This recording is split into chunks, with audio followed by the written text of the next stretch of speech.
Assalamu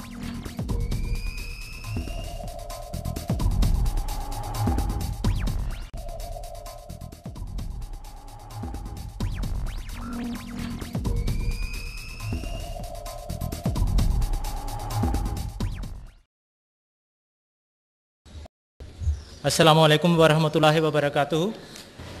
Now, with the permission of the distinguished guests here, we'll go into our special session. আমি জনাব national আমির সাহেবের অনুমতিক্রমে বলছি যে আজকের এই অধিবেশনটি, আজকের এই জলসাটি বিশেষ ঐতিহাসিক জলসা। যে কোনো জাতির সম্প্রদায়ের ৮০তম জলসা এমনিতেই ঐতিহাসিক। তারপরে যে প্রেক্ষাপটে আজ আমরা এখানে দাঁড়িয়েছি, আল্লাহর হাজার লাখ লাখ ফেরেশতারা মানুষের মন্তরকে আমাদের দিকে আকৃষ্ট করছে। এ কি হচ্ছে বাংলাদেশ? এ সময় সারা বাংলাদেশের এক আলেম সমাজের একাংশ আহমদিয়া জামাতকে সরকারিভাবে অমুসলমান ঘোষণার দাবি তুলে মাঠ গরম করছে। আমাদের সমস্ত প্রকাশনা সরকারি এক সিদ্ধান্তের বলে বাজেয়াপ্ত বা নিষিদ্ধ ঘোষণা করা হয়েছে। কিন্তু আল্লাহ তাআলার বিশেষ অনুগ্রহ, আমরা এমন এক জাতির অংশ, এমন এক দেশে বাস করি যেখানে এখনও বিবেকবান লোক আছেন। তাই আজকে বাংলাদেশের বিবেকের একটি ঝলক হিসাবে আমরা কিছু আমন্ত্রিত অতিথিদেরকে আমাদের মাঝে পেয়েছি। উপস্থিত আছেন বাংলাদেশ জাসদের নির্বাহী প্রেসিডেন্ট যারা মঈনুদ্দিন খান বাদল। উপস্থিত আছেন সিপিবির নেতা মুজাহিদুল ইসলাম সেলিম সাহেব। উপস্থিত আছেন আমার পিতৃতুল্য যারা বিচারপতি KM সুবহান সাহেব। উপস্থিত আছেন ভারপ্রাপ্ত সভাপতি ৭১-এর ঘাতক দালাল নির্মূল কমিটি, মৌলবাদ ও সাম্প্রদায়িকতা বিরোধী দক্ষিণ এশীয় গণসম্মিলনের সাধারণ সম্পাদক জনাব শারিক কবির। আমরা আমাদের মাঝে পেয়েছি কবি সুফিয়া কামালের মেয়ে অ্যাডভোকেট সুলতানা কামালকে, পেয়েছি সিস্টার ফস্টিনা পেরেরা ব্যারিস্টারকে, তার পাশে আছেন ডক্টর কামাল হোসেনের মেয়ে ব্যারিস্টার সারা হোসেন। তারা এসেছেন নিজেদের পক্ষ থেকে, তারা নিজেদের বাণী শোনাবেন, শুভেচ্ছা বাণী শোনাবেন। উপস্থিত আছেন আপনাদের সবার পরিচিত কমরেড রাশেদ খান মেনন সাহেব, যিনি বাংলাদেশের ওয়ার্কার্স পার্টির সভাপতি এবং 11 দলের কেন্দ্রীয় নেতা। তিনি তার শুভেচ্ছা বাণী এবং সংগতি প্রকাশ করার সুযোগ নেবেন। আমরা আহমদিয়া জামাতের সদস্যরা আর কিচ্ছু জানি না, শুধু ধন্যবাদ দিতে চাই, কৃতজ্ঞতা প্রকাশ করতে চাই, আর তাদের জন্য আল্লাহর দরবারে দুহাত তুলে দোয়া করতে চাই। জনাব রাশেদ খান মেনন। আহমদিয়া জামাতের ৮০তম বার্ষিক অনুষ্ঠানের আজকের সভার সম্মানিত সভাপতি, উপস্থিত আহমদিয়া জামাতের নেতৃবৃন্দ এবং আজকে এই জলসায় উপস্থিত আহমদিয়া জামাতের অনুসারীবৃন্দ, আপনাদের সকলকে আমার সালাম, আসসালামু আলাইকুম। আমি নিজে কৃতজ্ঞ আপনাদের কাছে যে আজকের এই অনুষ্ঠানে আপনারা আমাকে ডেকেছেন এবং কিছু কথা বলার সুযোগ দিয়েছেন। আমি নিজে এটাকে আজকে আপনাদের অনুষ্ঠানে আসাটা কিছুটা জাতীয় কর্তব্য বলে, আমার নিজের কর্তব্য বলে মনে করেছি। কর্তব্য এই কারণে যে আজকে আমাদের দুর্ভাগ্য যে বাংলাদেশকে আমরা একটি অসাম্প্রদায়িক গণতান্ত্রিক রাষ্ট্র হিসেবে গড়ে তোলার জন্য লড়াই করে প্রতিষ্ঠা করেছিলাম, সেই বাংলাদেশে একটি ধর্মমতের মানুষকে আজকে কেবলমাত্র তাদের ধর্মমতের কারণে আক্রমণের সম্মুখীন হতে হচ্ছে। এই দুর্ভাগ্য আমাদের জীবনের, আমাদের রাষ্ট্রের, আমাদের সমাজের, এবং সেইখানে সেই মানুষগুলোর পাশে এসে দাঁড়ানো, তাদের পক্ষে দাঁড়ানো, এটা আমাদের সবার কর্তব্য, নাগরিক কর্তব্য, জাতীয় কর্তব্য। আমি যে কথা প্রথমে বলছিলাম যে এই দেশটাকে আমরা একটি অসাম্প্রদায়িক গণতান্ত্রিক দেশ হিসেবে গড়ে তোলার জন্য লড়াই করেছিলাম। সেখানে সেই লড়াইয়ের মধ্য দিয়ে যে সংবিধান আমরা বলেছিলাম, সেই সংবিধানের ধর্মনিরপেক্ষতা সন্নিবিষ্ট হয়েছিল।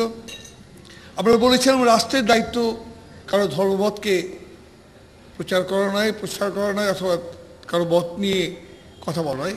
রাষ্ট্র দায়িত্ব রাষ্ট্র পালন করে যার যা ধর্ম তিনি পালন করবেন। কিন্তু যে কথা বললাম যে আমাদের সেই অসাম্প্রদায়িক গণতান্ত্রিক নীতি, তার থেকে আমরা সরে এসেছি, আমাদের সংবিধানে পরিবর্তন ঘটেছে। কিন্তু তারপরেও কিন্তু সংবিধানে এখনো পর্যন্ত সংবিধানের ধারায় সুস্পষ্টভাবে প্রত্যেক নাগরিকের নিজস্ব ধর্মমত অবলম্বন করার, তার প্রচার করার অধিকারটি রয়েছে। সুতরাং আজকে যখন আহমদী জামাতের উপর আক্রমণ আসে, তখন এটা আহমদী জামাতের উপর আক্রমণ নয়, এটা আমাদের সংবিধানের উপর আক্রমণ, আমাদের নাগরিক অধিকারের উপর আক্রমণ, আমাদের জাতীয় যে ঐতিহ্য তার প্রতি আক্রমণ। কারণ এই আহমদী জামাত আজকে নয়, 1912 সাল থেকে আপনি নিজেরাই আপনাদের ইতিহাসে বলেছেন এদেশে আছে, এবং এদেশের সমস্ত ধর্মমতের মানুষের সাথে মিলেই তারা এখানে বাস করছেন। ধর্মমতের বিচার ধর্মেই আমাদের উপর কারো ব্যক্তির উপর দেয়নি, ধর্মমতের বিচার সৃষ্টিকর্তা নিজের কাছে রেখেছেন। এবং সেখানে আজকে যখন রাষ্ট্র দায়িত্ব গ্রহণ করে অথবা রাষ্ট্রকে দায়িত্ব গ্রহণ করতে বলা হয় যে অমুককে কে মুসলিম অথবা কে মুসলিম নন অথবা কে অন্য ধর্মের মতাবলম্বী, সেটা কখনোই গ্রহণযোগ্য হতে পারে না। আমি মনে করি এটা যেমন রাষ্ট্রীয় আইনের বিরুদ্ধচারণ, নীতির বিরুদ্ধচারণ, গণতান্ত্রিক অধিকারের বিরুদ্ধচারণ, একই সঙ্গে আজকে ধর্মের বিরুদ্ধচারণও বটে। এবং এই ধর্মের যে বিরুদ্ধচারণ, এটা আমরা বলবো এই কারণে যে আপনারা দেখবেন যারা এই দাবিগুলো তুলছেন বা তুলেছেন, তারা কিন্তু কেবলমাত্র আপনাদের নয়, আজকে অন্যের মতকে আক্রমণ করছেন। যেদিন আহমদী জামাতে প্রকাশনা নিষিদ্ধ করা হলো, সেদিন আমার বিবৃতিতে আমরা বলেছিলাম যে এই নিষিদ্ধকরণের ঘটনাটা এখানে থেমে থাকবে না। এদেশে সংখ্যালঘু ধর্মাবলম্বীদের উপর আক্রমণের ঘটনাগুলো তো ঘটছেই, সেটা ভিন্ন ধর্মের সংখ্যালঘু, কিন্তু আজকে মুসলিম ধর্মের মধ্যে যে তরিকায় তরিকায় বিভেদ সৃষ্টির চেষ্টা, সেটা আজকে এই আহমদী জামাত আক্রমণ দিয়ে শুরু হয়ে গেল বা আগেই শুরু হয়েছে, এটা আরও বাড়ল। আজকে এই মুহূর্তে যখন আমরা এখানে আপনারা মিলিত হয়েছেন, তখন ঢাকার মতিঝিলে অথবা ইডেন হোটেলের পাশে পুলিশ দেওয়ানবাগের মসজিদকে ঘেরাও করে রাখতে হয়েছে, কারণ চরমনায়ের পীর সাহেবরা সেখানে তাদেরকে তাদের ধর্মমত প্রচার করতে দেবেন না। অর্থাৎ আজকে আমাদের মুসলমানদের মধ্যে যারা একই ধর্মাবলম্বী, তাদের মধ্যেও ভাগ করে দেওয়া হচ্ছে, এবং এর পরিণতি যে কি প্রচণ্ড মারাত্মক হতে পারে, সেটা আমরা যদি আমাদের পুরনো দেশটা পাকিস্তানের দিকে তাকাই, তাহলে আমরা বুঝবো। সেই পাকিস্তানে এখন কোনো মসজিদে কেউ নিশ্চিন্তে নামাজ পড়তে পারে না। শিয়া মসজিদে শিয়ারা নামাজ পড়তে পারেন না, সুন্নি মসজিদে সুন্নিরা নামাজ পড়তে পারেন না, এক পীরের খানকে এক পীরের অনুসারে নামাজ পড়তে পারেন না, এবং সেখানে প্রতিদিন মৃত্যু ঘটছে। এবং সেই রাষ্ট্রটি আমার নিজের মতে আজকে এই ধর্ম নিয়ে যে বাড়াবাড়ি জায়গা তারা চলে গিয়েছিল, সেই জায়গা থেকে আজকে সেই রাষ্ট্রের পরিচয় আমাদের চলে আসার মধ্যে থেকে তো বটেই, আজকে নিজের মধ্যেও তারা সেই রাষ্ট্রের পরিচয় বুঝিয়ে দিচ্ছে। আবার একটি কথা আজকে বলা প্রয়োজন বলে মনে করি, যে আজকে আহমদী জামাতের আক্রমণের পিছনে, এটা আমি আজকে পত্রিকায় পড়ছিলাম যে আমাদের প্রধানমন্ত্রী নাকি বলছেন যে দিস ফর নো ফার্দার। আমি বলবো যে না, এটা এগোবে, কারণ এটা তাদের রাজনীতির অংশ। কারণ সেই জামাত ইসলামকে শরিক করে তারা আজকে রাষ্ট্রপতি আসীন হয়েছেন, সেই জামাত ইসলামের তার চিন্তার মধ্যে, ভাবনার মধ্যে আজকে এই ধরনের মতের প্রশ্নটি আজকে সেনে রয়ে গেছে।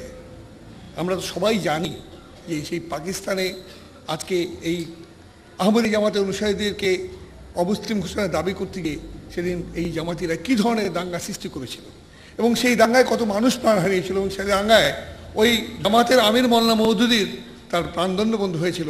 শেষ পর্যন্ত বিদেশি রাষ্ট্রের আনুকূল্যে তিনি প্রাণ বেঁচেছিলেন। আমরা জানি সেই জামাত আবার আমাদের দেশের মুসলমানদেরকে, আমাদের দেশের মানুষকে ৭১ মুক্তিযুদ্ধে তারা সেদিন একইভাবে গণহত্যায় আমাদের মানুষকে হত্যা করেছিল, ধর্ষণ করেছিল, লুণ্ঠন করেছিল। এবং তাদের এটা অভ্যেসের অংশ, এটা তাদের নীতির অংশ। তারা যখন আজকে রাষ্ট্রের ক্ষমতায়, তখন স্বাভাবিকভাবেই এই আক্রমণ আসবে। সুতরাং এই আক্রমণ কেবলমাত্র আহমদী জামাতের আক্রমণ না, আমি নিজে ব্যক্তিগতভাবে মনে করি, আমি জানি আমাদের এখানে যারা এসছেন তারা আমরা সবাই মনে করি এটা আমাদের সমগ্র জাতির উপর আক্রমণ, আমাদের সংবিধানের উপর আক্রমণ, আমাদের গণতান্ত্রিক অধিকার আক্রমণ। সুতরাং আপনারা মনে করবেন না যে আপনারা একলা। আমি আপনাদেরকে এটু বলতে পারি যে আপনারা একলা নন, আমরা আপনাদের সাথে আছি এবং থাকব। এবং এই ক্ষেত্রে এসে আমরা আবার বলতে চাই যে এই ক্ষেত্রে এসে যে আমাদের জীবনবাজি লড়াই যদি করতে হয়, সেই জীবনবাজি লড়াই করতে হয় না, যে জীবন লড়াই করতে হচ্ছে আমাদের, সেই জীবনবাজি লড়াই আমি করব। আমি সবশেষে আরেকটা কথা বলে শেষ করতে চাই যে যারা আজকে আহমদী জামাতের বিরুদ্ধে প্রশ্ন তুলছেন তারা নিজেরা কত ধরনের প্রতারণা আশ্রয় নিচ্ছেন। আজকে আমি সংবাদপত্রে পড়ছিলাম যে এই আহমদী জামাতকে নিষিদ্ধ ঘোষণা করার দাবি তোলার জন্য আইন যেতে আসবে সেটি ইসলামী ঐক্যজোটের নেতা আমিনী সাহেব প্রস্তাব করবেন এবং জামাত ইসলাম সমর্থন করবেন। কিন্তু মজা হচ্ছে যে এই জামাত ইসলামকে তাকে বাতিল ঘোষণা করে এই সাইকুল হাদিস সাহেব থেকে শুরু করে এই আমিনী সাহেব থেকে শুরু করে তারাই কিন্তু দীর্ঘ বিবৃতি প্রদান করেছিলেন। সুতরাং আজকে তাদের এই মুনাফিকি এটাও কিন্তু মানুষের সামনে খুব স্পষ্ট। সুতরাং আমি আপনাদেরকে বলতে পারি আজকে আমাদের অনুষ্ঠানের ভাইরা, আপনাদের ধর্মমত নিয়ে আমার কথা বলার কোনো প্রয়োজন নেই। আপনারা আপনি নিজেদের ধর্মমতে চলছেন, আমি আমার বিশ্বাসে চলবো, অন্যরা অন্যের বিশ্বাসে চলবে, সেদিকে আমরা যাবো না। আমি কেবল বলবো আজকে মুনাফিকদের বিরুদ্ধে, বেঈমানদের বিরুদ্ধে, বিশ্বাসঘাতকদের বিরুদ্ধে আমাদের সবাইকে এক হয়ে লড়াই করতে হবে, কারণ এই দেশটা আমাদের, আমরা সবাই মিলে দেশটাকে এগিয়ে দিতে চাই। আপনারা আমাদের সাথে থাকবেন, আমরা আপনাদের সাথে থাকবো। ধন্যবাদ সকলকে। আপনাদের এই জলসা সফল হোক, সুন্দর হোক, এবং আমি আপনাদের যে কিছু বিঘ্ন সৃষ্টি করলাম তার জন্য আমি ক্ষমা চাচ্ছি। ধন্যবাদ। মোটেও ক্ষমা চাওয়ার কথা না, আমরা ধন্যবাদ জানাচ্ছি, কৃতজ্ঞতা জানাচ্ছি জনাব রাশিদ খান মেনন সাহেব, ডক্টর কাজী নুরুল ইসলাম সাহেব, professor and Chairman of Department of World Religion, Executive Director, Inter-Religion and International Federation for World Peace, Bangladesh Chapter, Director, Center for Advanced Research in Humanities, President, International Association for Religious Freedom, Bangladesh Chapter, Ex-Departmental Head, Department of Philosophy, Dhaka University, Ex-Director, J.C. Dev, Center for Philosophical Studies, জনাব নুরুল ইসলাম সাহেবকে 5 দিন আগে তিনি heart স্ট্রোকে আক্রান্ত হয়েছেন। এক অংশ তার পক্ষাঘাতগ্রস্ত, অসুস্থ, বিছানায় শুয়ে আছেন। জানতে পেরেছেন যে আহমদী জামাতের আজকে জলসা শুরু হচ্ছে, উঠে চলে এসেছেন। আসেন আর আমাদেরকে আপনার শান্তির বাণী শোনান। জনাব কাজী ডক্টর নুরুল ইসলাম সাহেব। সম্মানিত অতিথিবৃন্দ, আসসালামু আলাইকুম। আমি আজকে খুবই অসুস্থ, তবুও আমি আপনাদের সাথে একাত্মতা ঘোষণা করার জন্য এখানে এসেছি। এখানে বেশ কয়েকজন আইনজ্ঞ আছেন, বিচারপতি আছেন, ওনাদের সামনে আমার গণতন্ত্র সম্পর্কে বলা শোভনীয় নয়, এটা ধৃষ্টতা মাত্র। তবু আমি একটি কথা বলছি, আপনারা সবাই কথাটি জানেন যে democracy is a government of the people, by the people and for the people. আসলে আমরা বানানে এত ভুল করছি। Democracy is a government of the people, F একটা বাড়িয়ে দিয়েছি, দূরে সরিয়ে দিয়েছি জনসাধারণের কাছ থেকে। ফর দি পিপল, ওকে এ বানিয়ে ফেলেছি, ফার দি পিপল বানিয়ে ফেলেছি। এখানে বাই দ্য পিপল, এখানে ওয়াইয়ের সাথে আরও যোগ করে বাই দ্য পিপল, জনসাধারণের সাথে আমাদের কোনো সম্পর্ক নাই। আমি দর্শনের ছাত্র এবং বিভিন্ন ধর্ম অনুশীলন করি, পড়াশোনা করি। আমরা এই যে বিভিন্ন ধর্মের পরিবারে জন্মগ্রহণ করেছি, আমি মনে করি এটা একটি আল্লাহর মহা পরিকল্পনা। আজকে সারা বাংলাদেশে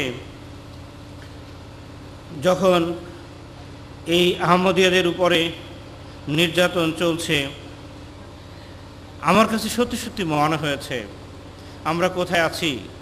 আমরা কি সভ্য জগতে আছি নাকি অসভ্য জগতে আছি? বাংলাদেশটা কি রাতারাতি একটি অসভ্য জানোয়ারের দেশে পরিণত হয়েছে, নাকি আমরা সভ্য জাতি হিসাবে বসবাস করার অধিকার নিয়ে এখনো বেঁচে থাকতে চাচ্ছি বা পারছি? আজকে সারা পৃথিবীতে মুসলমান, আপনারা যারা দেশের বাইরে যান তারা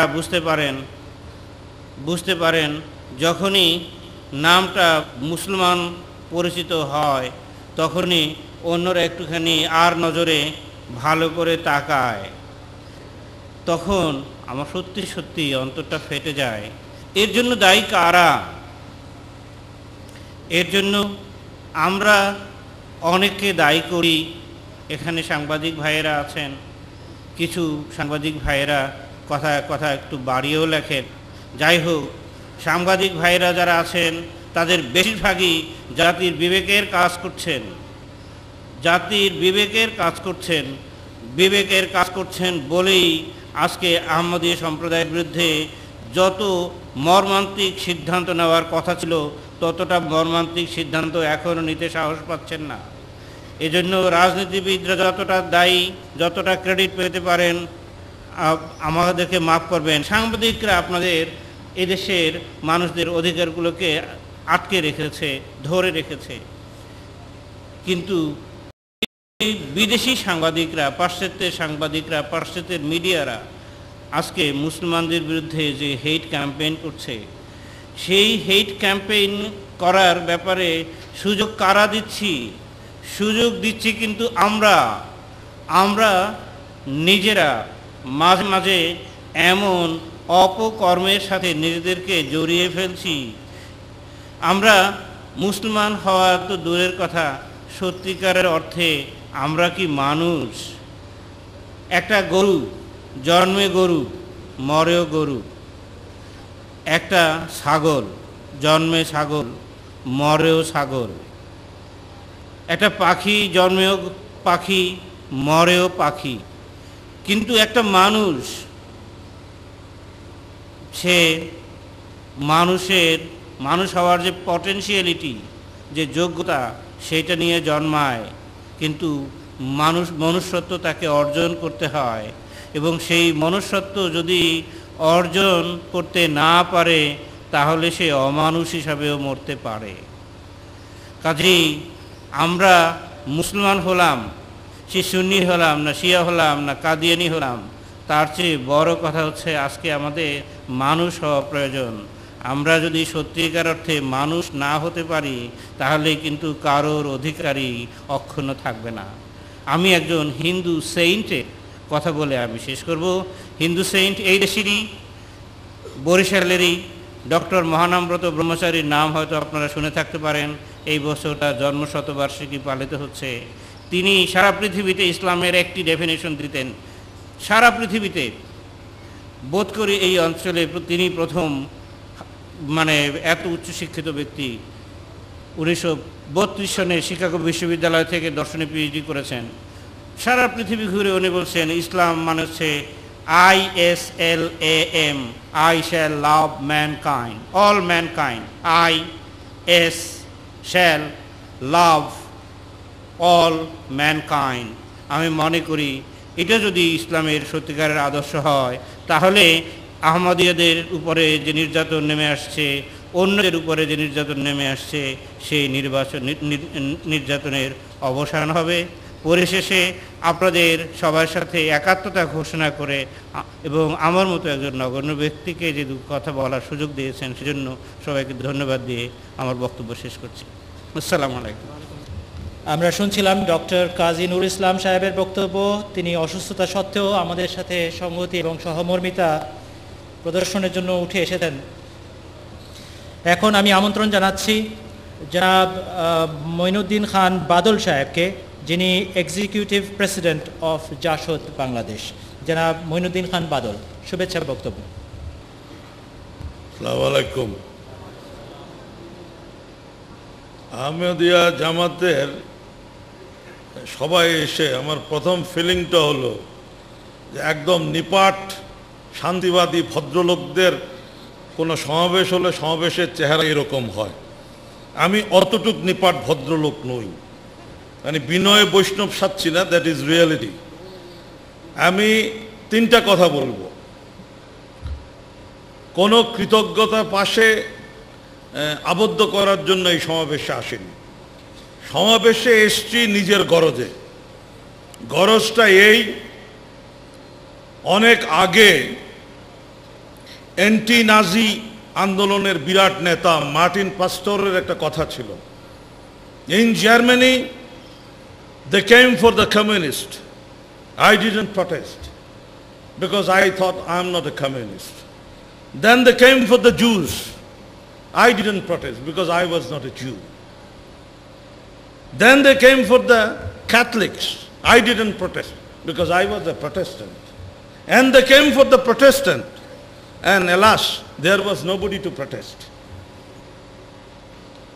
আজকে অত্যন্ত ক্ষুদ্র ইসলামিক একটি সম্প্রদায় আহমদীয়দের উপর তারা আক্রমণ চালাচ্ছে। এই বিবেচনায় যদি কেউ মনে করে ওনারা বহাল তবিয়তে থাকবেন, ওনারা ভুল করছেন। আগামীকাল আক্রমণ যখন ওনাদের উপর হবে তখন প্রতিবাদ করার মানুষ বাংলাদেশে থাকবে না। সুতরাং প্রতিবাদ কৃতজ্ঞতা প্রকাশের জন্য নয়, প্রতিবাদ নিজের গরজে এসছে। কারণ অমানুষদেরকে they should be nip in the bud, কে কিভাবে বলবে আমি জানি না, এদেরকে একদম প্রথম থেকেই দুমড়ে মুচড়ে দেওয়া উচিত। এটা উদ্যত্ত মনে হবে, বাট সেই উদ্যত্ত প্রকাশ করার ক্ষমতা আমাদের আছে, দেশটা আমরা করেছি। যারা ওই মিছিল করছে, যারা আহমেদিয়া জামাতে আক্রমণ করেছে, যারা বাড়ি পোড়াতে গেছে, এ দেশের স্বাধীনতার জন্য আধা পয়সার আধা রত্তির রক্তের কন্ট্রিবিউশন নাই। দেশ যদি আমাদের রক্তে প্রতিষ্ঠিত হয়ে থাকে তাহলে এই দেশটা ওদের বান্দরামি করার জন্য যখন তখন যা ইচ্ছা বলার জন্য আমরা পয়দা করি নাই। অনেকে রেফারেন্স টানেন, পাকিস্তানে কাদিয়ানীদেরকে অমুসলিম ডিক্লেয়ার করা হয়েছে। They should be very clear about one thing, বাংলাদেশটা পাকিস্তান না, এটা পাকিস্তান না। আমরা একটা সেকুলার ডেমোক্রেটিক দেশ করার জন্য যুদ্ধে গিয়েছিলাম। কাদিয়ানীদের অমুসলমান ঘোষণা করার আগে খোদার ওই পীড়িত ইবলিশদেরকে গণতান্ত্রিক শক্তির সাথে লড়াই করতে হবে। তাদের সাথে একটা লড়াই এখনো বাকি, তাদের সাথে একটা লড়াই এখনো বাকি। সেই লড়াই করতে হবে, তারপর কাদিয়ানীদেরকে তারা অমুসলিম ঘোষণা করতে পারবে কিনা সেই চেষ্টা তারা করে দেখতে পারে। পরিশেষে আমার কথা একটাই, ধর্মকর্ম খুব ভালো জানি না, সুতরাং ওই ব্যাপারে কিছু বলবো না। বাট এটা আপনাদেরকে বলছি যে আপনাদের আচরণ দেখে আমার নানাভাবে মহাত্মা গান্ধীর কথা মনে হচ্ছে, যে নিজের উপর এই অহিংসারও যে প্রচণ্ড আণবিক ক্ষমতা থাকতে পারে, তো পাশের ভারতেই তো তার বিরাট উদাহরণ। সুতরাং আপনারা এই একটা অহিংস জনগোষ্ঠী দাওয়াত দিয়ে যাচ্ছে, যারা ভুল পথে আছেন তাদের জন্য দোয়া করছেন, তাদেরকে হেদায়েত করছেন, তাদেরকে ভালো রাস্তায় আনার চেষ্টা করছেন। আমি মনে করি আপনাদের প্রচেষ্টা আপনাদের মতো করে সাফল্যমণ্ডিত হবে। আমরা যারা এত ধর্মকর্মের অনেক কিছুই বুঝি না, আপনাদেরকে এইটুক অভয় দিতে পারি, আমরা খুব ভালো লাঠিয়াল হতে পারি। সুতরাং আপনি যাতে নির্বিঘ্নে আপনার শান্তির বাণীর চর্চা করতে পারেন, সেইটুক করার জন্য লাঠিয়ালের কাজ আমরা করতে পারি। আপনাদেরকে ধন্যবাদ। এখন আমরা মঞ্চে আহ্বান জানাচ্ছি জনাব মুজাহিদুল ইসলাম সেলিম সাহেবকে, যিনি সিপিবির সাধারণ সম্পাদক, অসাম্প্রদায়িক রাজনীতির এক অগ্রপথিক। মাননীয় সভাপতি, মঞ্চে উপবিষ্ট সম্মানিত অতিথিবৃন্দ, আমি এসেছি শুধু এটুকু বলার জন্য যে আপনাদের পাশে আমি আছি, আমাদের পার্টি বাংলাদেশের কমিউনিস্ট পার্টি আছে। এই কথাটা বিশেষভাবে বলা প্রয়োজন এই কারণে যে আমাদের দেশে আহমেদিয়া সম্প্রদায়ের মানুষের উপরে, তাদের ধর্মীয় কার্যাবলীর উপরে এক নিদারুণ বিপদ নেমে এসেছে। সেটা শুধু আজকের ঘটনা নয়, এর আগেও একাধিকবার আক্রমণ হয়েছে। আমাদের দেশের ভেতরে একটা গভীর রাজনৈতিক ষড়যন্ত্রের বহিঃপ্রকাশ হিসেবেই আহমেদিয়া সম্প্রদায়ের উপরে আক্রমণটাকে সামনে এনে একটা অশুভ শক্তি তাদের গোপন এজেন্ডা কার্যকর করার জন্য আজকে উদ্যত হয়েছে। ঝিকরগাছার যে ঘটনা, খুলনায় আহমেদিয়া মসজিদের উপরে বোমা হামলার যে ঘটনা, অন্যান্য জায়গায় যে নির্যাতনের ঘটনা, মসজিদ দখল করে নেওয়ার জন্য ঢাকায় যে বিরাট আয়োজন করে মিছিল করা হচ্ছে, এইসব ঘটনা, কয়েকদিন আগে সিলেটে শাহজালালের মাজারে যে বোমার ঘটনা ঘটল, কিংবা গতকালকের খবর নিশ্চয়ই আপনারা দেখেছেন, খুলনায় একজন সাংবাদিক, খুবই নামকরা সাংবাদিক এবং আমাদের পার্টির কমরেড মানিকচন্দ্র সাহা, তাকে বোমা মেরে এমনভাবে হত্যা করা হলো, নির্মমভাবে হত্যা করা হলো। এই সমস্ত ঘটনাগুলোই পরস্পরের সঙ্গে জড়িত এবং একই ষড়যন্ত্রের একটি অংশ বলে আমি মনে করি। এবং আরেকটু যদি চিন্তা করেন তাহলে দেখবেন যে এটা কেবল আমাদের দেশে নয়, সারা দুনিয়ায় এই ঘটনাটা কিন্তু চলছে। ঠিক একই মনোবৃত্তি আমাদের দেশের ভেতরেও ধর্মের নাম করে এবং পবিত্র ইসলাম ধর্মের নাম করে, যেই ধর্মে আপনারা আমার চেয়ে আরও ভালো জানেন, একটু আগে সেখানে কোট করে বলা হলো পবিত্র কোরআন থেকে যে ধর্মের ব্যাপারে জবরদস্তি করার নিষেধাজ্ঞা জারি করা হয়েছে। এবং বিদায়ী হজে সম্ভবত আমার যদি ভুল না হয়ে থাকে, রাসূলুল্লাহ বলেছেন যে ধর্ম নিয়ে কোনোদিন বাড়াবাড়ি করবে না। কিন্তু যখন এই ধরনের কাজ শুরু হয় তখনই কিন্তু জাতির এবং দেশের সর্বনাশ হয়ে যায়। আমাদের এই বাংলার জাতিকেই একবার বলা হয়েছিল যে বাংলা ভাষায় কথা বলতে পারবে না, তাহলে পরে ইসলাম নষ্ট হয়ে যাবে। 1954 সালে যুক্তফ্রন্টের ইলেকশনের সময় বলা হয়েছিল যে যুক্তফ্রন্টকে হক ভাষা লিখে ভোট দিলে পরে বিবি তালাক হয়ে যাবে, ইসলাম বিরোধী কাজ হবে। আমরা 71-এ যখন মুক্তিযুদ্ধ করলাম তখন বলা হয়েছিল যে পাকিস্তান ভেঙে গেলে স্বাধীন বাংলাদেশ এলে এখানে আর ইসলাম থাকবে না। সুতরাং এই ইসলাম ধর্মকে তারা ব্যবহার করে তাদের নিজস্ব কতগুলো রাজনৈতিক স্বার্থ হাসিল করার জন্য। আমাদের দেশে একটা ভয়ঙ্কর পরিস্থিতি বিরাজমান। সারা দুনিয়ার ইতিহাস দেখলে আমরা দেখতে পাবো, ইতিহাস এই কথাই বলে যে মানব এবং দানবের দ্বন্দ্ব চিরন্তন, এটা চলছে বহুদিন ধরে। এবং আমাদের এখানেও সেই একই ঘটনা। এই দানবের বিরুদ্ধে আমরা লড়াই করেছিলাম এবং বাংলাদেশকে আমরা স্বাধীন করেছিলাম প্রত্যেকটা মানুষের নাগরিক অধিকার এবং মৌলিক অধিকার নিশ্চিত করার জন্য। ধর্ম যার যার, কিন্তু রাষ্ট্র হলো সকলের। এই হলো ধর্ম নিরপেক্ষতার বা সেকুলারিজমের মূল ভিত্তি, যেই ভিত্তির উপর দাঁড়িয়ে আমাদের দেশকে আমরা স্বাধীন করেছি। সুতরাং বাংলাদেশের স্বাধীনতা যদি রক্ষা করতে হয় তাহলে পরে প্রত্যেকটা মানুষের ধর্ম পালনের অধিকার, সেটাকে আমাদেরকে রক্ষা করতে হবে। যদি কোনো একজন মানুষও হয় কোনো ধর্মে বিশ্বাসী, তার ধর্ম পালনের অধিকারের উপরে কোনো রকম হস্তক্ষেপ, সেইটা বাংলাদেশের অস্তিত্বের বিরুদ্ধেই একটা হস্তক্ষেপ বলে আমি মনে করি। তাই আমাদের মুক্তিযুদ্ধের ধারা এবং চেতনাকে রক্ষা করার যে সংগ্রাম, সেইটার সঙ্গে ওতপ্রোতভাবে আজকে জড়িয়ে আছে আমাদের এখানকার প্রতিটি ধর্ম সম্প্রদায়ের স্বাধীনভাবে তার ধর্ম পালনের অধিকার নিশ্চিত করার সংগ্রাম। সেই সংগ্রামের মুখোমুখি দাঁড়িয়ে আজকে সমস্ত বাঙালি জাতিকে এক হয়ে দাঁড়িয়ে সেই আদর্শের ভিত্তিতে আমাদেরকে অগ্রসর হতে হবে। আমি আমার নিজের পক্ষ থেকে, আমাদের পার্টির পক্ষ থেকে আপনাদেরকে এই নিশ্চয়তা দিতে চাই, যতটুকু শক্তি আমাদের আছে সেই শক্তি দিয়ে আপনাদের উপরে বা অন্য কোনো ধর্ম সম্প্রদায়ের উপরে বা সংখ্যালঘু জাতিগোষ্ঠীর উপরে যদি কোনো হামলা হয়, সেই হামলা মোকাবেলা করার জন্য সমস্ত জনগণকে সাথে নিয়ে আমরা প্রতিরোধ গড়ে তুলব। ইনশাআল্লাহ আমাদের বিজয় হবেই। সত্যের বিজয় কেউ কোনোদিন ঠেকিয়ে রাখতে পারবে না। আপনাদের সবাইকে ধন্যবাদ, আপনাদের জলসার সাফল্য কামনা করছি। ধন্যবাদ। এখন আছেন জনাব শাহরিয়ার কবির, ভারপ্রাপ্ত সভাপতি ৭১-এর ঘাতক দালাল নির্মূল কমিটি, মৌলবাদ ও সাম্প্রদায়িকতা বিরোধী দক্ষিণ এশীয় গণসম্মিলনের সাধারণ সম্পাদক, মুক্তিযুদ্ধের স্মৃতি সংরক্ষণ কেন্দ্রের ট্রাস্টি সম্পাদক, লেখক, সাংবাদিক ও চলচ্চিত্র নির্মাতা জনাব শাহরিয়ার কবির।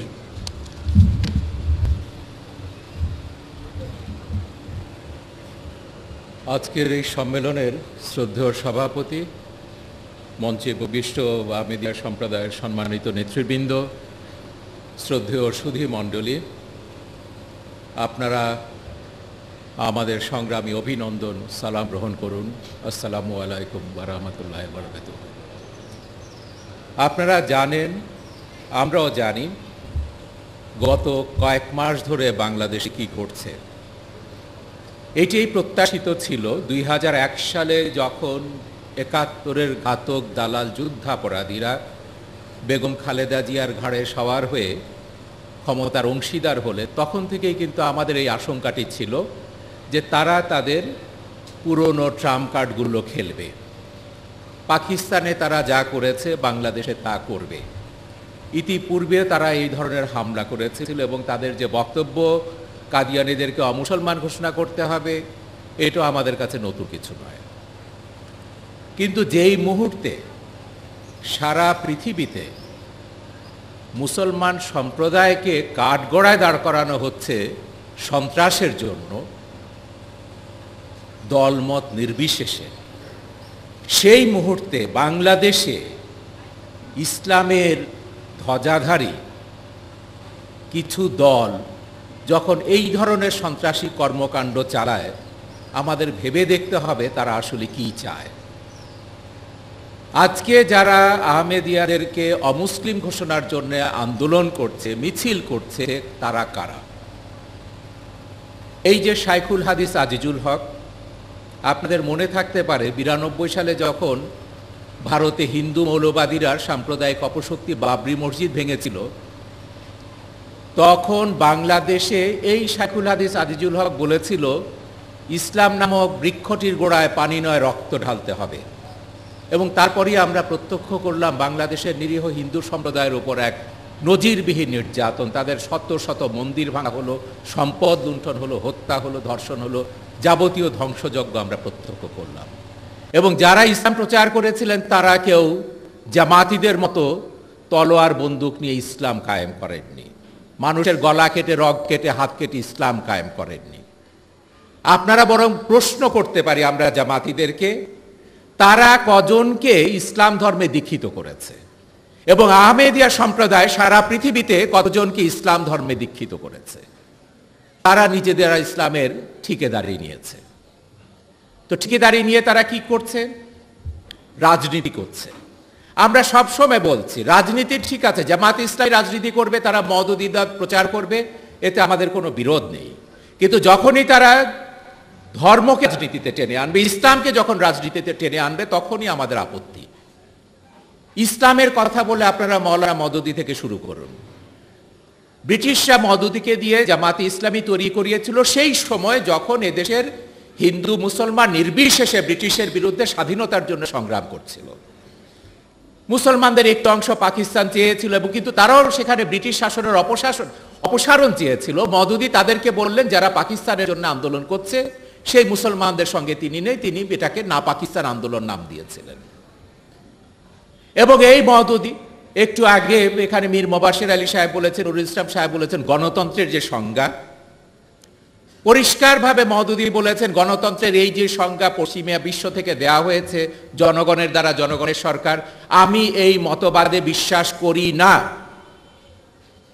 আমাদের সহযোদ্ধা মাওলানা আব্দুল আওয়াল মারা গেছেন, তার লেখাতে আমরা পড়েছি, মওদুদির লেখা তিনি অনুবাদ করেছেন। সিয়াসি কাশমাকাশে মওদুদি পরিষ্কারভাবে বলেছেন আমি বিশ্বাস করি সেই মতবাদে, সংখ্যালঘিষ্ঠের মতবাদে, যারা সংখ্যা গরিষ্ঠ অজ্ঞদের শাসন করবে। আমি বিশ্বাস করি, আপনারা চেয়ে দেখুন ইটালির দিকে, নাৎসি পার্টির সংখ্যা, ফ্যাসিস্ট পার্টির সংখ্যা হচ্ছে সেখানে 3 লাখ, তারা 4 কোটি ইটালীয় শাসন করছে। মওদুদি লিখেছেন যে আপনারা তাকিয়ে দেখুন জার্মানির দিকে, নাৎসি পার্টির সদস্য সংখ্যা কতজন। ঘোষিত নাৎসিবাদী, ঘোষিত ফ্যাসিস্ট মওলানা মওদুদি, ঘোষিত গণতন্ত্র বিরোধী, এবং ইসলামে ভোট সম্পর্কে তার যদি কথাগুলো দেখেন, পরিষ্কারভাবে বলেছে পার্লামেন্টের নির্বাচনে প্রতিদ্বন্দ্বিতা করা হারাম, ভোট দেওয়া হারাম, নারী নেতৃত্ব হারাম, গণতন্ত্রের যাবতীয় শর্তাবলীকে তারা নাকচ করে দিয়েছে মওলানা মওদুদি। আজকে এই জামাতিরা সেই সংসদে বসে তারা বলছে আহমেদিয়াদেরকে অমুসলিম ঘোষণা করতে হবে। গণতন্ত্রকে যে মওদুদি কুফরি মতবাদ বলেছে, নির্বাচনকে যে মওদুদি কুফরি মতবাদ বলেছেন, সেই কুফরি কর্মকাণ্ড জামাতিরা এখন করছে নির্বাচনে দাঁড়িয়ে এবং এই ধরনের উন্মাদনা, সহিংসতা সৃষ্টি করে। এবং 71 সালের কথা একটু আগে আপনারা শুনেছেন, মওদুদি গোলাম আজম 71 সালে কি বলেছেন, পরিষ্কার একটি কথা আমরা তখন পরিষ্কার আমরা লিখেওছি, এটা যে পাকিস্তান যদি না থাকে দুনিয়ার বুকে ইসলাম থাকবে না। কিন্তু জামাত ইসলামীরা মনে করে পাকিস্তান এবং ইসলাম হচ্ছে এক জিনিস। সেই জন্যে তারা বাংলাদেশকে পাকিস্তান বানানোর এজেন্ডা নিয়ে ক্ষমতায় এসছে। প্রকাশ্য জনসভায় তারা ঘোষণা করেছে, 2 বছর আগে সাইদির বক্তৃতা পত্রিকায় ছাপা হয়েছে। বগুড়াতে ভাষণ দিতে গিয়ে সাইদি বলেছে যে কাশ্মীর যেদিন পাকিস্তানের হবে বাংলাদেশও পাকিস্তানের হবে, এই কথা সাইদি প্রকাশ্য জনসভায় বলেছে। আমিনীরা বলেছে বাংলাদেশকে তারা আফগানিস্তান বানাবে। তো এই যে এজেন্ডা নিয়ে তারা ক্ষমতায় এলো বাংলাদেশকে পাকিস্তান এবং আফগানিস্তান বানানোর, কিন্তু বাংলাদেশের ইতিহাস পাকিস্তান আফগানিস্তানের ইতিহাস নয়। বাংলাদেশ আমরা 71 সালে আমরা 30 লক্ষ শহীদের বাঙালি রক্তের বিনিময়ে দেশ স্বাধীন করেছি, এবং সেই স্বাধীনতার মূল কথা ছিল বাংলাদেশে ধর্মের নামে কোনো জবরদস্তি চলবে না, সকল ধর্মের মানুষ সমান অধিকার মর্যাদা নিয়ে বাস করবে, রাষ্ট্র ধর্মের ব্যাপারে নাক গলাবে না। সেকুলারিজমের ধর্মনিরপেক্ষতার মূল কথা ছিল এটি, যেটি ছিল আমাদের 72-এর সংবিধানে লিপিবদ্ধ। এই 72-এর সংবিধান তারা রদ করেছে জিয়াউর রহমান ক্ষমতায় এসে, এবং সেটিও করেছেন জামাতিদের খুশি করার জন্যে। খালেদা জিয়া প্রথমবার ক্ষমতায় এসে গোলাম আজমকে নাগরিকত্ব দিলেন, এবং তখন থেকেই কিন্তু শুরু হয়েছে এই হামলা। আপনাদের মনে থাকতে পারে 92 সালে যখন আমরা গোলাম আজমের বিচারের দাবিতে আন্দোলন করছি, সেই 92 সালে নভেম্বর মাসে হামলা হয়েছিল রাজশাহীতে আমিদিয়া কমপ্লেক্সের ওপর। বহু দুর্লভ কোরআন শরীফ তারা পুড়িয়ে দিয়েছিল, সেই কথা আমরা জানি। 95 সালে তারা হুমকি দিয়েছিল এই বক্সিবাজার কমপ্লেক্স তারা ধ্বংস করবে। আমার তো মনে আছে, জাস্টিস সোবাহান এখানে আছেন, আমরা তখন বলেছিলাম আমরা নিজেদের বুকে রক্ত দিয়ে হলো তাদেরকে হামলা প্রতিরোধ করব। আমরা নির্মূল কমিটির সংখ্যা খুব বেশি ছিলাম না, 1-1.5 হাজার লোক আমরা শহীদ মিনারে জড়ো হয়েছিলেন সবাই লাঠি নিয়ে, এবং সেই লাঠি হাতে সেখানে অধ্যাপক কবির চৌধুরী, কবি শামসুর রহমান, বিচারপতি KM সোবাহান থেকে শুরু করে দেশের বরেণ্য বুদ্ধিজীবীরা সবাই ছিলেন। আমরা বলেছি বক্সিবাজারে হামলা করতে হলে আমাদের বুকের উপর দিয়ে হেঁটে যেতে হবে তাদেরকে। আমরা মিছিল করে বক্সিবাজার কমপ্লেক্স ঘেরাও করে বসেছিলাম, তারা আসেনি। এটা আপনারা মনে রাখবেন, তারা যতই আস্ফালন করুক সংখ্যায় তারা অতি ক্ষুদ্র অংশ, আমরা সংখ্যায় বাংলাদেশে মেজরিটি শুধু না, বাংলাদেশে 13 কোটি মানুষ এই ধরনের সহিংসতায় বিশ্বাস করে না। এইটি পরিষ্কার আপনাদেরকে জানতে হবে, আমরা ওদেরকে জানিয়ে দিতে চাই। জামাতিরা পাকিস্তানকে রক্ষা করতে পারেনি 71-এ, আজও জামাতিরা বাংলাদেশকে পাকিস্তান বানাতে পারবে না। যে চেতনা, যে আদর্শের জন্য বাংলাদেশ স্বাধীন করা হয়েছিল, সেই আদর্শ থেকে দূরে সরে গিয়ে যদি আমরা মনে করি ভোটের বৈতরণী পার হব, তাহলে আমরা ভুল করব। আজকে যারা আহমেদিয়াদের বিরুদ্ধে লড়ছে, আস্ফালন করছে, আমি বলবো কালকে তারা অন্যান্যদের বিরুদ্ধেও লড়বে। আমাদের নিজেদের অস্তিত্বের প্রয়োজনে, বাংলাদেশকে রক্ষা করার প্রয়োজনে, বাঙালি জাতির 1000 বছরের যা কিছু অর্জন রক্ষা করতে হলে দল মত নির্বিশেষে প্রত্যেক মানুষকে, প্রত্যেক নাগরিককে আহমদিয়া সম্প্রদায়ের উপরে নির্যাতনের বিরুদ্ধে রুখে দাঁড়াতে হবে। প্রকাশনা নিষিদ্ধ করা চলবে না। এটা শুধু বাংলাদেশের সংবিধানের লঙ্ঘন নয়, সর্বজনীন মানবাধিকার সনদের লঙ্ঘন। বাংলাদেশ যদি জাতিসংঘের সদস্য থাকতে চায়, আন্তর্জাতিক ফোরামে দাবি করতে হবে, জাতিসংঘের সনদ মেনে চলতে হবে। বাংলাদেশকে কারা বাংলাদেশের ভাবমূর্তিকে ধুলো মিশিয়ে দিচ্ছে, বিদেশে কারা বাংলাদেশকে একটি সন্ত্রাসী মৌলবাদী উগ্রপন্থীদের রাষ্ট্রে পরিণত করতে চাইছে। 71-এর সেই পরাজিত শক্তি যারা বাংলাদেশ চায়নি, বাংলাদেশকে যারা আতুর ঘরে হত্যা করতে চেয়েছিল, এবং সেই পরাজয়ের প্রতিশোধ দিচ্ছে আজকে তারা আহমেদিয়া সম্প্রদায়ের উপর হামলা করে, মুক্তিযুদ্ধের পক্ষের শক্তির উপর হামলা করে, মুক্তিযুদ্ধের চেতনায় বিশ্বাসী বাঙালিদের উপর হামলা করে। সে দিন বেশি দূরে নয় যেদিন সেলিম ভাই বলেছেন যে চূড়ান্ত মোকাবেলা হবে গণতান্ত্রিক শক্তির সঙ্গে মৌলবাদী ধর্মান্ধ সাম্প্রদায়িক ফ্যাসিস্ট শক্তির সঙ্গে। বাংলাদেশে গণতান্ত্রিক শক্তি থাকবে না, ফ্যাসিজম থাকবে, এ বোঝাপড়া এখনো শেষ হয়নি, এ বোঝাপড়ার সামনে। এবং সেই লড়াইয়ে আমরা সকলে একসঙ্গে কাঁধে কাঁধ মিলিয়ে লড়ব 71-এর মতো, এই প্রত্যাশা ব্যক্ত করে, এবং আপনাদের উপর যে কোনো রকমের হামলা আসুক সামনে, আমরা আমাদের বুকের রক্ত দিয়ে হলো সেটা রুখে দাঁড়াবো। আপনাদের সকলকে ধন্যবাদ। এতক্ষণ আমরা জনাব শাহরিয়ার কবির সাহেবের বক্তব্য শুনলাম। বক্তব্য রাখার জন্য আবেদন জানাচ্ছি অ্যাডভোকেট সুলতানা কামাল সাহেবাকে। অ্যাডভোকেট সুলতানা কামাল সাহেবা কবি সুফিয়া কামালের স্বনামধন্য কন্যা, নির্বাহী পরিচালক আইন ও সালিশ কেন্দ্র, বাংলাদেশের মানবাধিকার আন্দোলনের অগ্রপথিক দি জন হামফ্রে হিউম্যান রাইটস পুরস্কার প্রাপ্ত। অ্যাডভোকেট সুলতানা কামাল। আমি প্রথমেই ধন্যবাদ জানাই আজকে এই জলসায় আমাদেরকে আমন্ত্রণ জানিয়ে আপনাদের সঙ্গে আপনাদের এই মিলন মেলায় অংশগ্রহণ করার সুযোগ দেওয়ার জন্যে।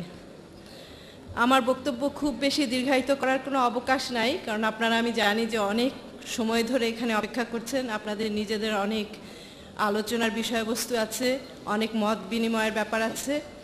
আমি এখানে দাঁড়িয়ে শুধু আপনাদেরকে বলতে চাই যে আমি খুবই আনন্দিত, অত্যন্ত গর্বিত যে আপনাদের এই সম্মেলনে আমরা অংশগ্রহণ করতে পেরেছি।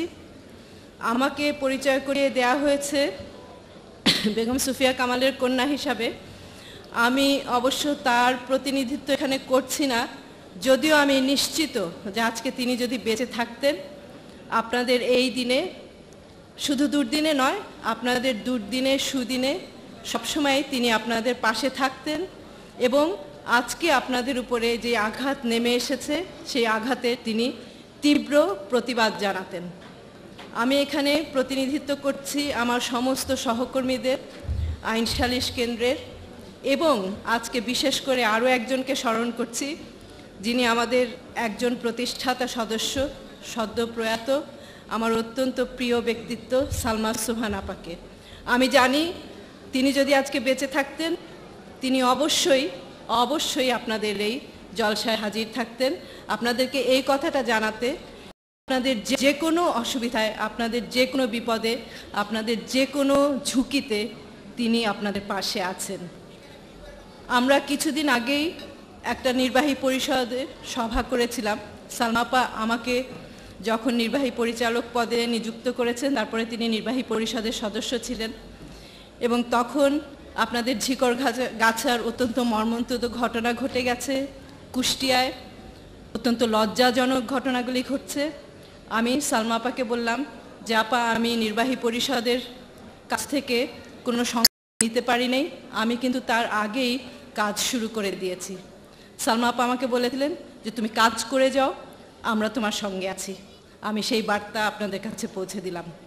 আমি আমার বক্তব্য খুব দীর্ঘায়িত করব না, আপনাদেরকে শুধু বলতে চাই যে এই যে বিপদ, আপনারা জানেন যে এই বিপদ শুধুমাত্র আপনাদের উপরে বলে আমরা মনে করি না। আমরা মনে করি যে এটা আমাদের সংবিধানের সরাসরি লঙ্ঘন, আমরা মনে করি যেটা মানবাধিকারের যে কোনো সূত্রের সরাসরি অপমান, আমরা মনে করি এটা মানবতার অবমাননা, এবং আমরা সবাই অপমানিত বোধ করছি, অবমানিত বোধ করছি, লঙ্ঘিত বোধ করছি, এবং সেই বোধে আমরা আপনাদের সঙ্গে আছি। মানুষের বিশ্বাসের উপরে কেউ হস্তক্ষেপ করতে পারে না, কোনো ব্যক্তিও পারে না, সমাজ পারে না, রাষ্ট্র পারে না, এবং সেখানে রাষ্ট্রকে সরাসরি উস্কে দেয়া হচ্ছে মানুষের বিশ্বাসের উপরে হস্তক্ষেপ করার জন্যে। আমরা এর তীব্র নিন্দা জানাচ্ছি। আমি শুধু একটি কথা বলেই আপনাদের কাছ থেকে বিদায় নিব যে আমরা জানি অন্যায় যতই শক্তিশালী হয়ে উঠতে থাকুক না কেন সেটা কোনো দিন ন্যায়ে পরিণত হবে না। যে অন্যায়ের বিরুদ্ধে নিষ্ফলা জেনেও অন্যায়ের বিরুদ্ধে যুদ্ধ করে যাওয়া প্রত্যেকটি মানুষের কর্তব্য। একটা কথা শুধু আপনাদের সঙ্গে একটু ভাগ করে নেই যে আমার মা বেঁচে থাকতে, যদিও আজকে আপনাদেরকে যারা অমুসলিম ঘোষণা করতে চাইছেন তারাও তাকে মুরতাদ ঘোষণা করেছে, তারাও তার ফাঁসি চেয়েছে, এবং যখন তিনি 80 বছরের উপরে বয়স হয়ে গেছে তখনও তাকে চিঠি লিখেছে যে আমরা কাফনের কাপড় নিয়ে আসছি, এবং তুই করে লিখেছে যে তুই সেটার জন্য তৈরি হয়ে থাক। তিনি কিন্তু সবসময় তার নিয়মিত নামাজ পড়তেন, কোরআন শরীফ পড়তেন, এবং শেষের দিকে তিনি আমাকে সবসময় বলতেন যে আমি কোরআনের অনেক অনুবাদ পড়েছি, কিন্তু আহমদিয়া জামাত থেকে যে অনুবাদটা আমাকে দিয়েছে সেটা আমার সবচেয়ে ভালো লাগে, এবং শেষ দিন পর্যন্ত তিনি সেই অনুবাদটাই পড়তেন। আমি 2004 আপনাদের সকলের জন্যে শান্তিময় হোক, নিরাপদ হোক, সুন্দর হোক, আনন্দে আপনারা থাকেন, এই কামনা করে আমার বক্তব্য শেষ করছি। ধন্যবাদ। ডক্টর ফস্টিনা পেরেরা এখন বক্তব্য রাখবেন। মানবাধিকার কর্মী ও আইনজীবী, বাংলাদেশ সুপ্রিম কোর্ট, পরিচালক আইন ও সালিশ কেন্দ্র, দি ফ্র্যাকচার্ড স্কেলস বইয়ের রচয়িতা। আমি আহ্বান জানাচ্ছি আমাদের বোন ডক্টর ফস্টিনা পেরেরাকে। আজকে আমার উপস্থিতি মূলত একজন মানবাধিকার কর্মী হিসেবে এবং আইনজীবী হিসেবে, তবে বিবেকের তাড়নায় এবং একটি দায়িত্ববোধ থেকে আমি এখানে উপস্থিত হয়েছি ব্যক্তিগতভাবে এবং আইন ও সালিশ কেন্দ্র নামক মানবাধিকার সংগঠনের পক্ষ থেকে। আপনারা জানেন যে আহমদিয়াদের উপর যে অন্যায় অত্যাচার চলছে তা অবশ্যই বাংলাদেশের সংবিধানের সুস্পষ্ট লঙ্ঘন। তবে আপনাদের কাছে অনুরোধ জানাবো, যদি পারেন বাংলাদেশের সংবিধানের অনুচ্ছেদ 7 ভালো করে পড়তে। অনুচ্ছেদ 7-এ দেখবেন যে বাংলাদেশ হচ্ছে গণপ্রজাতন্ত্রী বাংলাদেশ। এটি হচ্ছে একটি প্রজাতন্ত্র, এটি একটি মোল্লাতন্ত্র নয়। এবং এই অনুচ্ছেদে এও বলা হয়েছে যে আমরা যারা নাগরিক, আমরা কিছু ক্ষমতা অর্পণ করছি, আমাদের হয়ে সরকার, আমাদের হয়ে রাষ্ট্র কিছু কিছু দায়ভার গ্রহণ করে। আমরা যারা নাগরিক, অনুচ্ছেদ 7-এর দ্বারা আমরা যারা এই সরকারকে ক্ষমতায় এনেছি বা ক্ষমতা দিচ্ছি, আমরা কিন্তু একবারের জন্য বলিনি সংখ্যালঘু যারা তাদের উপর অন্যায় হোক, অত্যাচার হোক। এমনকি আমাদের যে সংবিধানের কোথাও সংখ্যালঘু শব্দটি কিন্তু নেই, এটি আমাদের মনে রাখতে হবে। পৃথিবীর যে কোনো রাষ্ট্র বা সভ্যতা কতখানি সভ্য সেটা বোঝার কিন্তু অনেকগুলো মাপকাঠি থাকে। তার মধ্যে আমার কাছে অন্যতম মাপকাঠি হচ্ছে দুটি। একটি হচ্ছে একটি সভ্যতা বা রাষ্ট্র তার ইতিহাসের কাছে কতখানি সৎ সেটা দেখা, এবং তার যে সংখ্যালঘু জনগোষ্ঠী, সেই সংখ্যালঘু জনগোষ্ঠী কতখানি সুরক্ষিত। বাংলাদেশে যে সংখ্যালঘু সম্প্রদায় যারা আছে তাদেরকে জোর করে বলা হচ্ছে তোমরা কিন্তু সংখ্যালঘু, তোমরা কিন্তু অরক্ষিত। বারবার আমাদের ইতিহাস বিকৃত করা হচ্ছে, আমাদের ছেলেমেয়ের পাঠ্যসূচির মাধ্যমে হোক এবং দৈনিক বিভিন্ন কর্মকাণ্ডের মাধ্যমে হোক। এই দুটো মাপকাঠির দিয়েই কিন্তু আমরা বুঝতে পারি যে বাংলাদেশ আজকে কোথায়, আমাদের সভ্যতা কোন পর্যায়ে। তবে অনেক কথাই বলা যায়, আমি আমার বক্তব্য খুবই সংক্ষিপ্ত করছি, মূলত এই বার্তা নিয়ে যে একজন দেশের নাগরিক হিসেবে এবং একজন মানবাধিকার কর্মী হিসেবে আপনাদের পাশে আমরা আছি ব্যক্তিগতভাবে এবং সাংগঠনিকভাবে, এবং আপনাদের সাথে আমরা একাত্মতা প্রকাশ করছি। ধন্যবাদ। Thank you very much. এখন আসছেন আমাদের কাছে ব্যারিস্টার সারা হোসেন। ব্যারিস্টার সারা হোসেনের পিতাকে সবাই আপনারা চিনেন, ডক্টর কামাল হোসেন, বাংলাদেশের স্বনামধন্য ব্যক্তিত্ব। ব্যারিস্টার সারা হোসেন আইনজীবী, Bangladesh high court, practicing lawyer, and at the same time she is one of the members of Ain Shalish Kendra. Barrister Sara Hussain, please. উপস্থিত সকল অতিথিবৃন্দ, ভাই ও বোনেরা, আমি এখানে আসাতে আসলে খুবই কৃতজ্ঞতা বোধ করি এবং এখানে আপনাদের সাথে দুই একটা কথা বলার যে সুযোগ পেয়েছি এটার জন্যই আপনাদের সকলকেই ধন্যবাদ জানিয়ে আমার বক্তব্য শুরু করতে চাই। আমার নতুন তেমন কিছু বলার এখানে আসলে অবকাশ থাকে না, তারপরেও একটা বিষয় নিয়ে শুধু আমি একটু আলোকপাত করতে চাই। আমার আগে ফস্টিনা বলে গেলেন যে আপনাদের সামনে আমরা নাগরিক হিসেবে এসেছি আসলে, এবং সংহতি জানানোর জন্য এসেছি, এবং আপনাদের উপর এখন যে ধরনের আক্রমণ চালানো হচ্ছে এবং যে ধরনের হামলা চালানোর চেষ্টা চলছে সেটাকেও আমরা মনে করি যে আমাদের সকলের উপরেই হামলা চালানো হচ্ছে।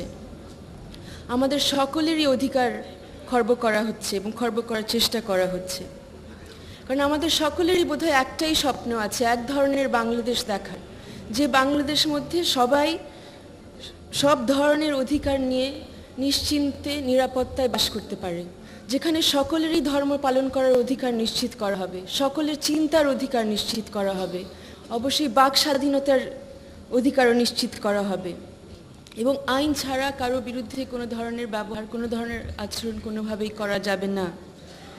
সেই বাংলাদেশের স্বপ্ন যারা দেখেছিলেন তারা এই বাংলাদেশকে সৃষ্টি করেছিলেন। সেই স্বপ্ন যারা দেখেছিলেন তারা বাংলাদেশের জন্য একটা সংবিধান তৈরি করেছিলেন, যেটার মাধ্যমে এই সকল অধিকার নিশ্চিত করা হয়েছিল। কিন্তু আমরা দেখছি আজকে, এবং শুধু আজকে না, বেশ কিছু দিন ধরে আপনাদের বিরুদ্ধে যে ধরনের হামলা চালানোর চেষ্টা হচ্ছে এখন, সেটা আজকে শুরু হয়নি, গতকালও শুরু হয়নি। 10-12 বছর ধরে, আরও বেশি, বোধহয় 14 বছর ধরে এখন আমরা দেখছি এই ধরনের চেষ্টা চালানো হচ্ছে। একই ধরনের কথাবার্তা চলছে আপনাদের বই নিষিদ্ধ করে দেওয়ার জন্য, আপনাদেরকে অমুসলমান ঘোষণা করার জন্য, এবং আপনাদের পাশাপাশি দেখা যাচ্ছে যে আরও অনেকের বিরুদ্ধে কিন্তু এই ধরনের চেষ্টা চালানো হচ্ছে। প্রায় 88 সন থেকে প্রথমেই বোধহয় এই ধরনের চেষ্টা আমরা দেখেছি। শুধু আপনাদের বিরুদ্ধে না, ভিন্ন মত যারা প্রকাশ করার চেষ্টা করেন, তারা সাংবাদিক হোক, লেখিকা হোক, লেখক হোক, তাদের বিরুদ্ধেও কিন্তু এই ধরনের চেষ্টা নেওয়া হয়েছে। সুলতানা আপা বলে গেলেন যে ওনার মা কবি সুফিয়া কামালকেও মুরতাদ ঘোষণা করা হয়েছে। এখানে যারা আপনার সামনে এসেছিলেন, শাহরিয়ার কবির, জাস্টিস সুবহান, এনাদেরকে বিভিন্ন সময় ওই একই গোষ্ঠীগুলো চেষ্টা করেছে মুরতাদ ঘোষণা করতে। আমাদের প্রশ্ন করতে হবে যে যারা মুরতাদ ঘোষণা করছে তাদেরকে এই অধিকার কে দিয়েছে? এবং তারা যখন মুরতাদ ঘোষণা করে বিভিন্ন জনকে, মুরতাদ ঘোষণা করার পরে তাদের ফাঁসির দাবি করে, তাদের হত্যার দাবি করে, তারা কি তখন আইন লঙ্ঘন করছে না? আপনাদের বিরুদ্ধে আইনত ব্যবস্থা নেওয়া হবে এইসব কথা না বলে তাদেরকে আসলে ধরা উচিত, এবং আইনের মাধ্যমে ধরা উচিত। যে যেখানে দেখা যায় যে কারো বাক স্বাধীনতা প্রকাশ করতে গিয়ে বা মতামত প্রকাশ করতে গিয়ে দেখা যায় যে অন্য কারো কোনো ক্ষতি হতে যাচ্ছে, তখন কিন্তু কিছু রেস্ট্রিকশন আনা সম্ভব। এখন আমরা যদি দেখি যে যারা বাংলাদেশের রাস্তায় মিছিল করে বলে যে আমি অন্যদেরকে অমুসলিম ঘোষণা করব, অন্যরা যদি না মানে যে তারা অমুসলমান, অন্যরা যদি না মানে তারা সংখ্যালঘু, তাহলে আমরা তাদেরকে শেষ করে ফেলার চেষ্টা করব। তাহলে তো আসলেই বলা যায় যে তারাই সংবিধান লঙ্ঘন করছে, এবং তারা আইন লঙ্ঘন করছে, এবং তারা অপরাধ করছে এইসব করে। এবং এখন আমার মনে হয় আমাদের সরকারের কাছে দুটো দাবি, একটা তো অবশ্যই সকলের অধিকার নিশ্চিত করা, এবং আরেকটা হচ্ছে যে যারা এই ধরনের অপরাধ করছে তাদের বিরুদ্ধে ব্যবস্থা নেওয়া। এবং তারা কারা সেটাও আমরা জানি। যারা মনে করে যে তারাই মুসলমানদেরকে প্রতিনিধিত্ব করে, আমরা সেটা কেউ মানি না। জামাতে ইসলামীর কথা বলেন বা ইসলামী ঐক্যজোটের কথা বলেন, তাদের এখন আমাদের নাম ধরে চিহ্নিত করা উচিত, তাদের বিরুদ্ধেও আমাদের কিছু ব্যবস্থা নেওয়া উচিত। আদালতে আমরা শুধু আদালতের কাছে যখন যাই, শুধু আদালতের কাছে আমাদের নিজেদের অধিকার সংরক্ষণ করার জন্য যাওয়া উচিত না, অন্যরা কি কি করছে, অন্যরা আইন কিভাবে লঙ্ঘন করছে তাদেরকেও ধরার জন্য আমাদের মাঝে মধ্যে আদালতের সামনে হাজির হওয়া উচিত। আমি শুধু একটা কথা মনে করে শেষ করতে চাই এখানে।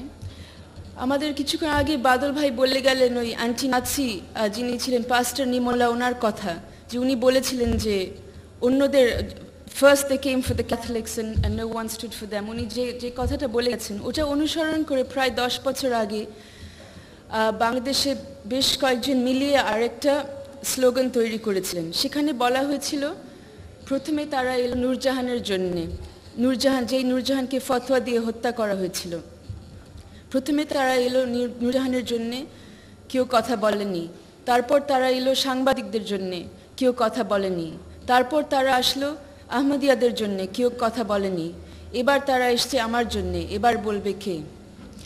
আমি আশা রাখছি যে আমরা অনেকেই থাকবো, সবাই মিলে থাকবো, এবং সবাই মিলে এদের হামলা, অত্যাচার, নির্যাতন এবং হুমকি রুখে দাঁড়াতে পারবো। আপনাদের সামনে এরপরে যাই আসে সেই ক্ষেত্রে আমরা আপনাদের কাছেই থাকবো, আপনাদের পাশে দাঁড়াবো, এই বলে আমার বক্তব্য শেষ করছি। ধন্যবাদ। এখন মঞ্চে আসছেন জাস্টিস এম সুবহান সাহেব। আমি নিজেকে অত্যন্ত সৌভাগ্যবান মনে করছি আজকে আপনাদের সামনে উপস্থিত হওয়ার জন্য। আপনাদের এই 80তম জলসার সঙ্গে আমি সংহতি প্রকাশ করছি, আমি একাত্মতা প্রকাশ করছি। যে অত্যাচার, নিপীড়ন আজকে চলছে, এটা বাংলাদেশের লোকের উপর চলছে। এখানে আমি মনে করি না যে আপনারা আমাদের যে কোনো পৃথক, আমরা আপনাদের যে কোনো পৃথক, যে আঘাত আসছে সে আঘাত বাঙালির উপর আসছে। আজকে যে অত্যাচার নিপীড়ন, যেটা ঠিক যেন মনে হচ্ছে যে আবার ছোট আকারে পাকিস্তান হামলা করেছে বাংলাদেশের উপরে।